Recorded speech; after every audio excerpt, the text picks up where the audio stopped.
We are seeing a surge of migrants at our southern border, and there's another group, we're told, on the way as we speak. All of this is happening as a Biden administration prepares to take office. So the question is how will migrants around the world react to that softer, more welcoming approach? It's already happening.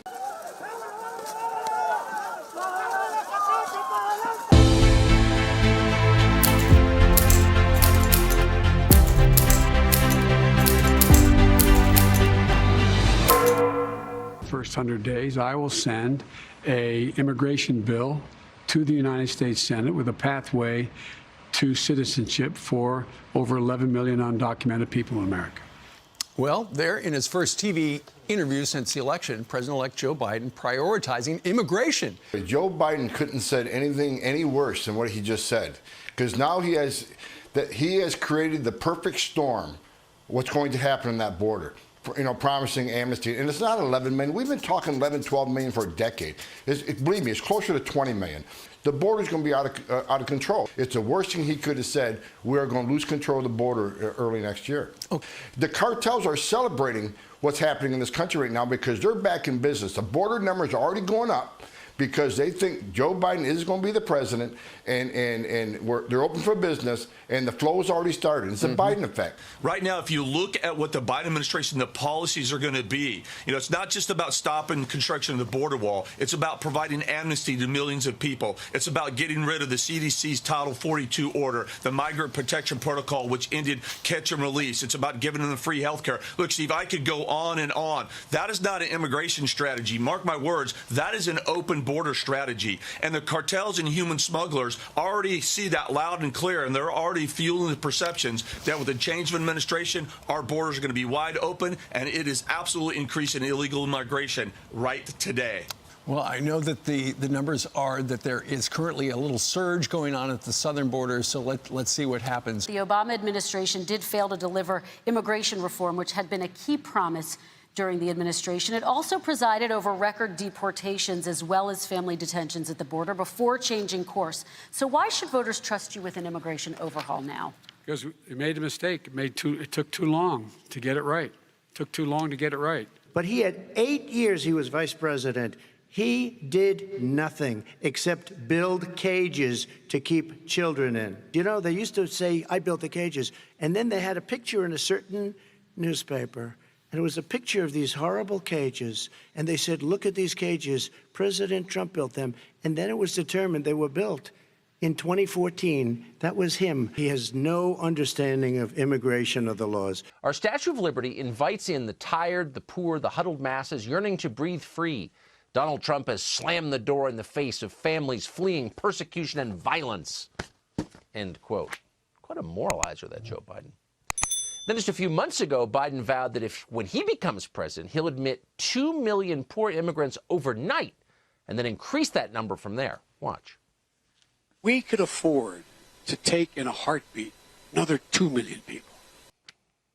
How many of those immigrants will be staying at Joe Biden's house at Joe Biden's expense? 0. But for Joe Biden, it's still not enough. 22 million illegals? Why not 30 million or 50 million?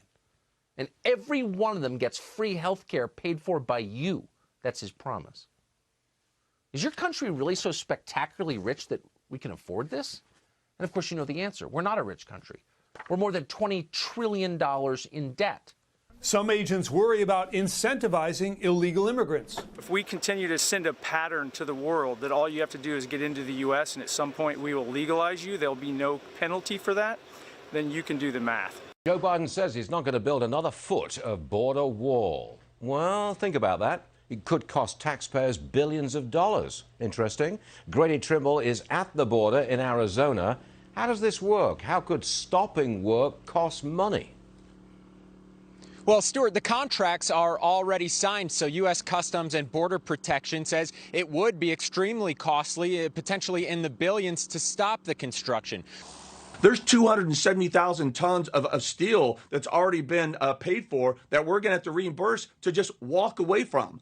That's unconscionable to me. And real quick, it's not just about steel and concrete going on the ground. It's about state-of-the-art technology. They're not just going to cancel steel and concrete. They're going to cancel the technology, which has been a game changer for securing our borders. Well, what I will share with you is the same we've been sharing for the last 18 months plus, Neil. We've been sounding these alarm bells. We've been the ones who've been inviting the congressional delegations and their staffers down to our border facilities. We've been the ones up on Capitol Hill through congressional testimony. We've been the ones out here with yourself and your colleagues talking about the border crisis. You know, it is a national emergency. The Democratic Party doesn't care, and that sends a signal to people south of the border that, yeah, you know, we got an entire political party who wants us to sneak in. And that's a message that's being sent. Biden proposes legalizing 11 million undocumented immigrants and creating an office to assist them in finding health care, education, and employment. He favors sanctuary policies, ending the program to keep asylum seekers in Mexico, and wants to impose a 100-day moratorium on deportations. When that happens, we will quickly overrun our capacity to hold those people, and we'll be back in the situation where we'll have to release people. We are seeing a surge of migrants at our southern border, and there's another group, we're told, on the way as we speak. All of this is happening as a Biden administration prepares to take office. My next guest says some of those changes will end up costing taxpayers a lot. That's right. The same critics now voted in 2005 and 6 for the Secure Fence Act that built 654 miles of wall on the southwest border. In fact, a lot of that was still built within the first 3 years of the first Biden and Obama administration. So it's hypocrisy at its best. They want to reward those that are here illegally by stopping deportation, giving them free health care. It could go and support sanctuary cities. That's not an immigration strategy. That is an open border strategy. And the human smugglers and cartels know it, and they're already driving the perception that come January 21st, our borders will be wide open, and it is absolutely fueling additional illegal immigrations as we sit here today. How do you answer the dangers to Americans of sex trafficking, illegal drugs, and illegal criminals coming into the country? If you're President Biden, you're saying I'm going to effectively walk away from the border and the border wall and all that, and focus on the ports of entry. If I'm a smuggler, I say, great, I don't want to lose my shipment. I'll take it across. I'll take it across the open desert instead of trying to hide it in a truck full of vegetables. Exactly. The cartels and the smugglers absolutely shift their tactics, and right now they are pressing through the ports of entry where, CBP is finding a lot more tractor trailers stuffed with immigrants. You asked how is Joe Biden explaining this? He's not explaining much. I mean, he is calling a lid, each morning and not taking questions from media. So he has not been tested on these issues. No, but he is answering questions about what flavor of milkshake he likes.